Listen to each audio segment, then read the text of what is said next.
बिस्मिल्लाहिर्रहमानिर्रहीम। अस्सलाम वालेकुम नाज़रीन, आप यूट्यूब चैनल देख रहे हैं। मैं इमरान खान हूं। अगर आप लोगों ने अभी तक वीपीएन इंस्टॉल नहीं किया तो आप अपने अपने मोबाइल फ़ोन में फ्री वीपीएन की सहूलत ले लीजिए, क्योंकि हमारे चैनल को पाकिस्तान में चलने नहीं दिया जा रहा और इसको जो है वो डाउन किया जा रहा है कंटिन्यूसली। लेकिन आप मेरी वीडियो बहुत सारे दीगर चैनल्स पे भी देख सकते हैं और बहुत सारे और चैनल्स पे भी मेरी वीडियो कहीं ना कहीं आपको मिल जाती होगी। फेसबुक पे भी चलती है, टिकटॉक पे भी चलती हैं ये वीडियोस, व्हाट्सएप पे भी चलती हैं। उसके अलावा जो है वो यूट्यूब के भी मल्टीपल अकाउंट्स हैं, वहाँ पे चलती रहती है। नादरीन, इमरान खान साहब का आज केस लगा अडियाला जेल में। कल अचानक इत्तला दी गई पाकिस्तान तहरीक इंसाफ के लोगों को कि इमरान खान साहब का जो तोशा खाना 2 वाला केस है उसकी समाअत अडियाला जेल में की जाएगी। तहरीक इंसाफ में इमरान खान साहब की फैमिली और उस सहाफ़ी और इमरान खान साहब के वकला, ये लोग पहुंचे केस की समाअत के लिए। और सिर्फ एक वकील हैं हुसैन साहब, उन्हें अंदर जाने दिया गया। अहमद नामी एक मुंशी साहब हैं सलमान सफदर साहब के, उनको अंदर जाने दिया गया। जबकि 4 सहाफ़ी जो हैं वो हुकूमती चॉइस के या एस्टेब्लिशमेंट की चॉइस के, उन्हें अंदर जाने दिया गया। और इमरान खान साहब के लोग कहते हैं कि बाहर आकर ये लोग ज़्यादा रिपोर्ट नहीं करते, लेकिन चीज़ें छुपती नहीं हैं, चीज़ें अल्टीमेटली बाहर आ जाती हैं। अब तक जो चीज़ें बाहर आई वो मैं आपके सामने रख देता हूँ। लेकिन मेन बात यह है कि जब भी कभी ट्रायल होता है तो एक फेयर ट्रायल के लिए ज़रूरी है कि मुलजिम के वकला वहाँ पे मौजूद हो, मुलजिम की फैमिली वहाँ पे मौजूद हो और मीडिया को उस ट्रायल तक रसाई हो ताकि उसे रिपोर्ट किया जा सके, और आज़ाद मीडिया को वहाँ पे रसाई होनी चाहिए। ये चीज़ें अडियाला जेल में नहीं होने दी जा रही। इमरान खान साहब ने अडियाला जेल से क्या कहा, ये ट्रायल की कार्रवाई क्या होनी है, वो आप सबको पता है कि इस निज़ाम ने इमरान खान को दीवार के साथ ही लगाना है। जजेस भी कंप्रोमाइज्ड हैं, पूरी की पूरी अदलिया कंप्रोमाइज्ड है। पाकिस्तान की तकरीबन तमाम इदारों पे इस वक्त पाकिस्तान की एस्टेब्लिशमेंट का कब्जा है और उन इदारों को वो इमरान खान के खिलाफ खुले हाथों इस्तेमाल कर रहे हैं। किसी किस्म की वो इस पहले तो ये होता था ना, चुप छुपा के काम डालते थे, वो नहीं, अब वो खुला के जो है वो कार्रवाई कर रहे हैं। इमरान खान साहब को फेयर ट्रायल नहीं मिल रहा। उनकी बहन ने कुछ बातें बताई हैं बाहर आकर, जो बातें उनकी बहन ने की वो मैं आपके सामने रख देता हूँ। पाकिस्तान तहरीक इंसाफ के साबिक वज़ीर आज़म और बानी चेयरमैन इमरान खान साहब ने कहा कि कासिम और सलमान मेरी औलाद हैं और बाप की रिहाई के लिए आवाज़ उठाना उनका हक है। अलीमा खान ने अडियाला जेल के बाहर जो बातें उन तक पहुंची इमरान खान साहब के हवाले से, वो उन्होंने मीडिया के साथ शेयर की और उन्होंने अलीमा खान ने एक बार फिर बयानात दोहराकर उन्हें इमरान खान से मंसूब करने का दावा किया और ये खबर इस तरह से छापी गई है। बहरहाल अडियाला के बाहर गुफ्तगू करते हुए अलीमा खान ने कहा कि आज तोशा खाना 2 केस की समाअत अडियाला जेल में थी।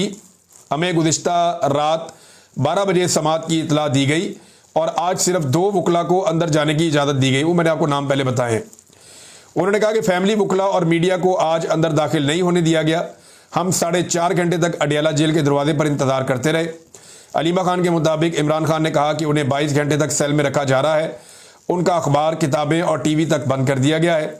जबकि उन्होंने वकील को बताया कि उन्हें आज एक किताब फराहम की गई है बड़े लंबे अरसे के बाद। अलीमा खान के मुताबिक इमरान खान ने अपने वकील को बताया कि बाहर जाकर सबको बताएं कि उनके साथ गैर इंसानी सलूक किया जा रहा है। मुल्क में कानून या मार्शल लॉ नहीं बल्कि आसिम लॉ, ये इमरान खान साहब ने लफ्ज़ बोला था, लेकिन टीवी चैनल ने इसको खा लिया है। जिन्होंने खबर लगाई उन्होंने ये लफ्ज़ खा लिया है, क्योंकि आसिम मुनीर का नाम पाकिस्तान की मीडिया पे नहीं लिया जा सकता। तो उन्होंने लिखा इस वक्त पाकिस्तान में मार्शल लॉ नहीं है, इस वक्त पाकिस्तान में आसिम लॉ है। यानी आसिम मुनीर साहब जो चाहते हैं वही इस वक्त इस मुल्क में हो रहा है। इसमें कानून और आइन जो है वो नहीं है। फिर एक शख्स की हिमा पे सब कुछ हो रहा है। बहन के मुताबिक इमरान खान ने कहा कि पाकिस्तान में डाकू डफर अलाइंस बन चुका है। अदलिया की आज़ादी ख़त्म कर दी गई है। अदालती अहकामात की खुली खिलाफ वर्जी हो रही है और पाकिस्तान में इंसाफ का निज़ाम दफन हो चुका है। अलीमा खान ने मुतालबा किया कि हमें बताया जाए कि इमरान खान के साथ किस बात पर गैर इंसानी सलूक किया जा रहा है। और अलीमा खान के मुताबिक इमरान खान ने अली अमीन गंडापुर, बैरिस्टर गौहर खान और सलमान अकरम राजा को हदायत की है कि भरपूर तहरीक चलाएं। वैसे तहरीक चलाने का काम तो अब आलिया हमजा और जुनैद अकबर साहब को करना है। एक्चुअली दोनों सूबों के जो मुंतज़मीन हैं, जो दोनों सूबों को संभालते हैं, सारी तहरीक की जिम्मेदारियां तो इनके कंधों पर हैं। अली अमीन गंडापुर तो सूबाई हुकूमत चला रहे हैं, लेकिन गंडापुर साहब ने आज बड़ी बिजलियां गिराई ISI पे और पाकिस्तान की मिलिट्री एस्टेब्लिशमेंट पे, उनकी एजेंसियों के ऊपर। लेकिन कुछ चीज़ें इसमें और हैं, वो मैं पहले आपके साथ शेयर कर लूँ, फिर आगे बढ़ते हैं बाकी खबरों की तरफ। हाँ जी, इसमें इमरान खान साहब ने कहा कि मैं बाहर निकल कर सुपरिटेंडेंट अडयाला जेल को कभी माफ नहीं करूंगा, ना कभी भूलूंगा। अवाम भी नहीं भूलेगी। जो इसने मेरे साथ किया है वो भुगतेगा, अल्लाह भी उसे सजा देगा। इमरान खान की जेल में अपनी बहनों से गुफ्तगू। वैसे ये गफूर अंजुम नामी जो सुपरिटेंडेंट ऑफ जेल है, इसको लगता है कि फौज इसको बचाएगी या मौजूदा मिलिट्री एस्टेब्लिशमेंट इसके पीछे खड़ी हो जाएगी। ऐसा नहीं होगा। ये निशाने इबरत बनेगा जो मुझे दिखाई दे रहा है। इसने कौम के सबसे बड़े लीडर के साथ ज्यादती की है, ये जिंदगी में भी निशाने इबरत बनेगा। और इमरान खान साहब ने कहा कि इसको आगे जाकर भी जवाब देना पड़ेगा। बहरहाल काफ़ी गुस्से में थे इमरान खान साहब सुपरिटेंडेंट ऑफ जेल को लेकर, क्योंकि जब से ये बंदा आया इसने इमरान खान साहब का जीना हराम कर दिया है। तो ये कहने को एक सुपरिटेंडेंट, लेकिन मिलिट्री एस्टेब्लिशमेंट के कहने पर इसने इमरान खान साहब को लगातार इसने बंद रखा छोटे से सेल के अंदर। वहाँ सेल की बिजली बंद कर दी, उनके हुकूक छीन लिए, उनसे किताबें छीन ली, टीवी अखबार सब छीन लिया। इमरान खान साहब को इरिटेट करता रहा। अभी गंदा पानी वजू के लिए फराहम किया जा रहा है। तो ये सारी हरकतें यही वाला सुपरिटेंडेंट ऑफ जेल है, इसके ज़रिए से मिलिट्री एस्टेब्लिशमेंट करवा रही है, और ये बराह रास्त जिम्मेदार है इन सारे कामों के लिए। तो फिर इमरान खान ने कहा कि बार बार दरख्वास्त के बावजूद मेरी अपने बच्चों से बात नहीं करवाई जा रही, मेरी सियासी मुलाकातों पर भी पाबंदी है, सिर्फ अपनी मर्जी के बंदों से मुझे मिलवा देते हैं और दीगर से मुलाकातें मेरी बंद हैं। साफ इमरान साहब कह रहे हैं, इमरान खान साहब, कि अपनी मर्जी के बंदों से मुझे मिलवाते हैं, बाकी लोगों से मुझे मिलने भी नहीं दिया जाता। ये इमरान खान साहब के साथ ज्यादती हो रही है। बहरहाल इमरान खान साहब के बेटे कहाँ पहुंचे ये मैं आपको बता देता हूं। अच्छा, एक और बात भी, इमरान खान साहब ने अपने बेटों से कहा कि सलमान और कासिम बाहर इंटरनेशनल कोर्ट्स के अंदर जाएं, आलमी अदालतों के अंदर जाएं, जो कुछ इमरान खान साहब के साथ पाकिस्तान में हो रहा है इस पर वहां पर वो आवाज़ उठाएं और वहां पर मुकदमा करें। तो क्या ये हो सकता है कि एक आदमी जो पाकिस्तान में, देखे वो साबिक वज़ीर आज़म भी है ना, सादा बात तो है नहीं, और अगर उसके साथ इस किस्म का सलूक हो रहा है तो क्या उनके बेटे आलमी सतह पर आवाज़ उठा सकते हैं? तो कुछ ऐसे केसेस हैं, कुछ ऐसी चीज़ें हैं कि आप बाहर मुल्क में रहते हुए भी पाकिस्तान में मुकदमात कर सकते हैं। जैसा कि मुझे पाकिस्तान, और मैं ये बात जो आप कह रहा हूँ जिम्मेदारी से कह रहा हूँ, मुझे पाकिस्तान तहरीक इंसाफ के कुछ लोगों ने रब्ता किया, जी हम ये चाह रहे हैं आलमी इंसानी हकूक़ की तंजीमों के साथ मिलकर कि हम कुछ हेयरिंग करवाएँ, कुछ ऐसी चीज़ें करवाएँ कि इमरान साहब आप आके वहाँ गवाही दें कि आपके साथ क्या हुआ। मैंने कहा जी मैं रोज़ाना अपने वीलॉग में बताता हूँ कि मेरे साथ जो भी किया ISI ने किया और आसिम मुनीर साहब के कहने पे किया। तो जब एक बात मैं अपने वीलॉग में कहता हूँ, मुझे किसी अदालत में आकर या किसी फोरम पे आकर कहने में क्या प्रॉब्लम है, मैं आकर कह दूंगा। मैंने PTI वालों को साफ कहा कि जनाब आप प्रोग्राम रखवाएं, और कोई ऐसा कोई पॉलिटिकल प्रोग्राम में तो मैं नहीं आऊँगा सियासी जमात के, हाँ, लेकिन इंसानी हकूक़ का कोई प्रोग्राम रखवाएं। कोई अगर हेयरिंग है किसी सेनेट के अंदर या किसी कमेटी के अंदर, या कोई ऐसा इदारा है जहाँ पे कोई हेयरिंग हो रही है, तो मैं ज़रूर आऊँगा। इन्होंने रखा और फिर बाद में कैंसिल कर दिया। बरतानिया में ये हुआ। मैंने कहा ठीक है, मर्जी है आपकी। इसके बाद मुझे रब्ता किया गया डॉक्टरों की तंजीम से और कुछ पाकिस्तान तहरीक इंसाफ के लोगों से। उन्होंने कहा जी आप अमेरिका में आएँ, यहाँ पे जो कांग्रेस के अंदर आप आकर बताएं अमेरिकन सिस्टम को, इन लोगों को, कि आपके साथ ISI ने क्या ज्यादती की और उसके अंदर किस किस का किरदार था। मैंने कहा जी बिल्कुल मैं बता देता हूँ, मुझे क्या प्रॉब्लम है, मैं ये बातें अपने वीलॉग में कर रहा हूँ तो मुझे वहाँ आकर बताने में कोई प्रॉब्लम नहीं है। आप मुझे इन्विटेशन भेजें, मैं आ जाता हूँ। उन्होंने कहा जी बिल्कुल ठीक है, आपको एक दिन में इन्विटेशन आ जाएगा। मैंने 2-4-5 दिन बाद पूछा तो उन्होंने कहा जी 1-2 दिन में आ जाएगा। मैंने फिर दोबारा एक दफ़ा पूछा, मैंने कहा ठीक है, शायद ये भूल गए होंगे।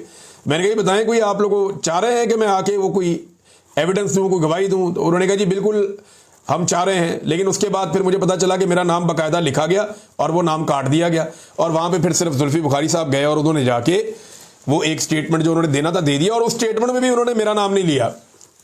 जबरी गुमशुदगियों के मामले में सबसे ज़्यादा देर तक मुझे जबरी तौर पे लापता रखा गया, लेकिन जुल्फी बुखारी साहब ने वहाँ पे जो स्टेटमेंट दिया अमेरिका की सेनेट के अंदर, वो कहते हैं बाद में जुल्फी बुखारी साहब ने मेरे से माजरत की। उन्होंने कहा जी मैं भूल गया आपका नाम लेना, लेकिन जो तहरीरी तौर पर हमने दिया उसके अंदर आपका नाम लिखा हुआ है, ये उन्होंने मुझे कहा। लेकिन वहाँ मेरा नाम नहीं लिया उन्होंने, और मुझे वहाँ पर जाकर बात करने की भी इजाज़त नहीं दी गई। इजाज़त क्या देनी थी, मुझे इन्विटेशन भेज देते, मैं वहाँ पर वीज़ा लेके चला जाता और जाकर वहाँ सेनेट के अंदर खड़ा होकर मैं बता देता जो मेरे साथ हुआ है। देखिए अमेरिका ये लोग क्यों जाते हैं, वहाँ जाके बात क्यों कर रहे हैं? ह्यूमन राइट्स की जो सारी बड़ी बड़ी ऑर्गेनाइजेशन हैं वो यूरोप में या अमेरिका में है, वहीं पे जाके इन्होंने बात करनी है। दूसरा, पाकिस्तान की मिलिट्री एस्टेब्लिशमेंट जो है वो कंट्रोल होती है अमेरिका से। पाकिस्तान की जो फौज है, मिलिट्री एस्टेब्लिशमेंट या फौजी क़यादत है, इसको अमेरिका कंट्रोल करता है, और पाकिस्तान की जो हुकूमत है उसको पाकिस्तान की फौज कंट्रोल करती है। सादी बात है। अगर तो पाकिस्तान की हुकूमत के कंट्रोल में पाकिस्तान की फौज होती तो हुकूमत से बात कर देते कि यार इनको मना करो, ये क्या हो रहा है। लेकिन क्योंकि पाकिस्तान की हुकूमत पाकिस्तान की मिलिट्री एस्टेब्लिशमेंट के कंट्रोल में है और पाकिस्तान की मिलिट्री एस्टेब्लिशमेंट अमेरिका के कंट्रोल में है, लिहाजा सारे जाकर अमेरिका में बताते हैं कि जनाब ये जुल्म और ये ज्यादती हमारे साथ हो रही है, तो ये जुल्म और ज्यादती हमारे साथ बंद करवाई जाए। बहरहाल इमरान खान साहब के बेटे वहां पे तेज तरीन मुलाकातें कर रहे हैं और ये जबरान इलियास साहब जो पाकिस्तान तहरीक इंसाफ के हैं, उन्होंने एक डाटा शेयर किया है और 8 लोगों के कम से कम नाम लिखे हैं जिन लोगों ने इमरान खान के बेटों से, कासिम से और सलमान से मुलाकात की है। और ये तेज़ मुलाकातें हैं, यानी वो काफ़ी तेज़ी से एक्टिविटी कर रहे हैं, सबको बता रहे हैं कि उनके वालिद के साथ पाकिस्तान में क्या हो रहा है। तो एक राय तो वो हमवार कर रहे हैं। हुकूमत इससे थोड़ी उलझन में भी है, यानी हुकूमत को इस बात का आइडिया है कि इनका अगर दाव लग गया और ये डोनाल्ड ट्रंप से मिल गए या उनकी फैमिली से इनकी मुलाकात हुई तो चीज़ें हुकूमत के लिए उतनी आसान नहीं रहेंगी, क्योंकि कुछ वादे पाकिस्तान की हुकूमत ने अमेरिका से कर रखे हैं और वो वादे पूरे करना इतना आसान नहीं है। अमेरिका में जाकर कहना तो बड़ा आसान होता है कि हम ये भी कर देंगे, वो भी कर देंगे, वो भी कर देंगे, मादनियात भी मिल जाएगी, इसराइल वाला मामला, फलाने ढमकाने जो भी है। तो अमेरिका में जाके बात करना आसान होता है, लेकिन जब आप पाकिस्तान वापस पहुंचते हैं तो आपको आटे दाल का भाव पता चलता है, आपको आइडिया हो जाता है कि ये आसान काम नहीं है, ये मुश्किल काम है, इतने आराम से ये होगा नहीं। तो लेकिन हुकूमत के पास हमेशा याद रखिएगा, ऑफर करने के लिए बहुत कुछ होता है, अपोजिशन के पास ऑफर करने के लिए कुछ नहीं होता, सवाए इसके कि वो मदद मांग रहे होते हैं कि जी इंसानी हकूक़ की बुनियादों के ऊपर हमारी मदद की जाए, हमारे साथ जुल्म और ज़्यादती बंद करवाई जाए, पाकिस्तान में जमहूरियत होनी चाहिए, आज़ादी सारे राय होना चाहिए। तो वो जो एक इंटरनेशनली कुछ नॉर्म्स हैं उनको लेकर लोग दरख्वास्त वगैरह कर देते हैं। तो इमरान खान साहब के बेटों की मुलाकात के लिए दरख्वास्त की गई है कि डोनाल्ड ट्रंप से करवाई जाए या उनकी करीबी लोगों से उनकी मुलाकात हो जाए। बहरहाल डोनाल्ड ट्रंप की पार्टी के लोगों से तो वो लगातार मिल रहे हैं। अब देखना यह है कि उनकी ऑलरेडी वो बहुत लेट है, ये काम उन्हें पहले करना चाहिए था, लेकिन पहले वो नहीं कर रहे थे। अभी जब उन्होंने देखा बिल्कुल ही अंधेरा हो गया और इमरान खान साहब को इंसाफ मिलने की उम्मीदें बिल्कुल ख़त्म हो गई हैं, तो फिर जाकर उन्होंने राब्ते शुरू किए हैं। अब मामला ये है कि एक तो तरीका ये है कि इंटरनेशनल एस्टेब्लिशमेंट जो है वो पाकिस्तानी एस्टेब्लिशमेंट पे दबाव डाले, जिनके इशारों पर पाकिस्तानी एस्टेब्लिशमेंट चलती है, और ये फिर 2 नंबरी बंद कर दें, ज़्यादती बंद कर दें और पाकिस्तान की अदालतों को कंट्रोल करना छोड़ दें, तो इमरान खान साहब के केसेस ख़त्म हो गए, वो बाहर आ सकते हैं। दूसरा ये है कि पाकिस्तान के अंदर कोई बहुत बड़ा अवामी एहतजाज शुरू हो जाए, बड़ा ज़बरदस्त किस्म की अवामी तहरीक खड़ी हो जाए।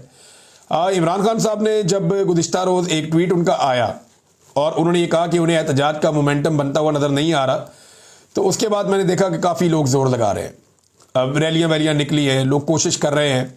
लेकिन सीरियसली मैं आपको बताऊं कि हर सतह पे लोग कोशिश कर रहे हैं, लेकिन अवाम के अंदर वो वाला जोश अभी तक नज़र नहीं आ रहा जो जोश गुज़िश्ता साल अक्टूबर, सितंबर और नवंबर में नज़र आ रहा था।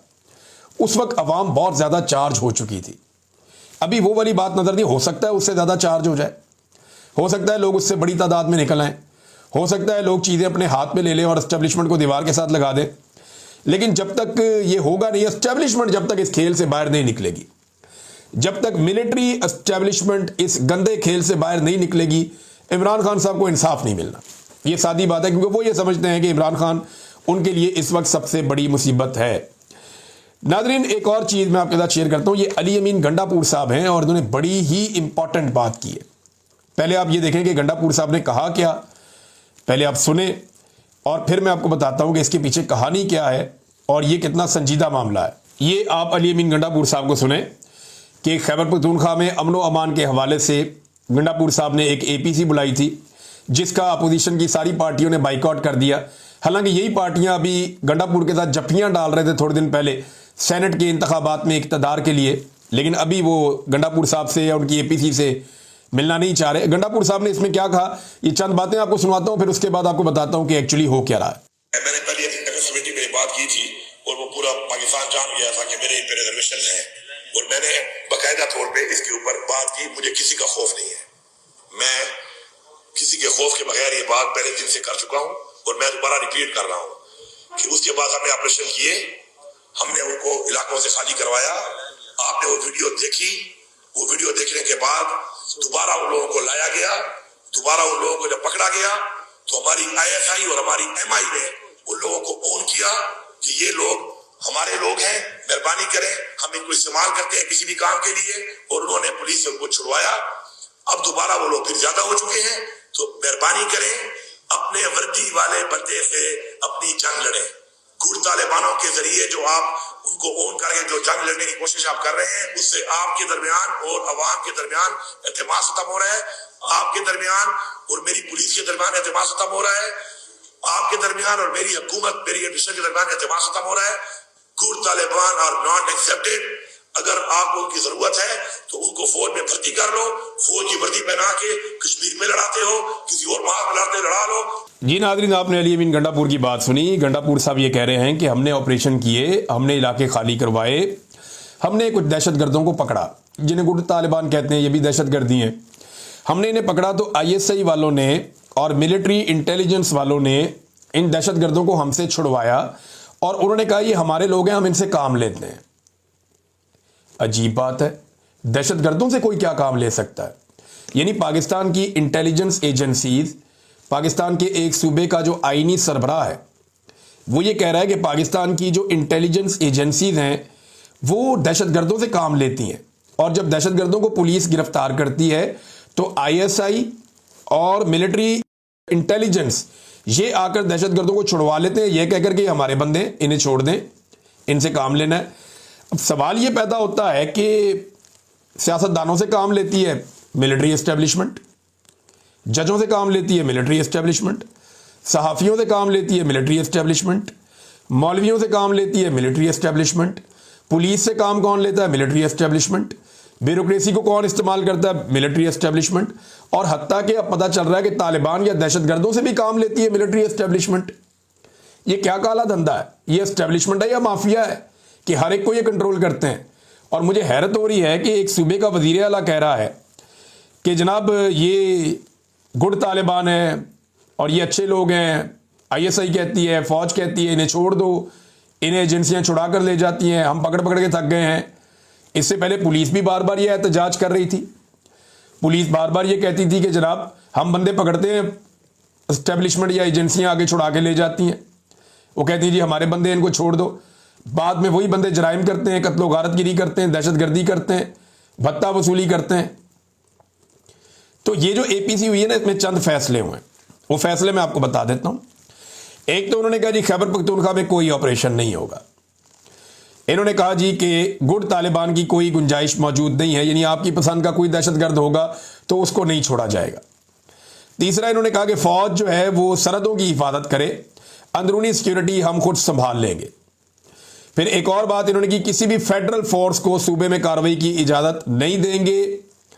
मोहसिन नकवी और डार हमारे सूबे के बारे में कुछ नहीं जानते, इसहाक डार वगैरह, किसी भी फेडरल फोर्स को, ये जो अभी FC को एक फेडरल फोर्स बनाया गया है, वो कहते हैं फेडरल फोर्स को, इसके खिलाफ अदालत में भी जा रही है खैबर पख्तूनख्वा की गवर्नमेंट।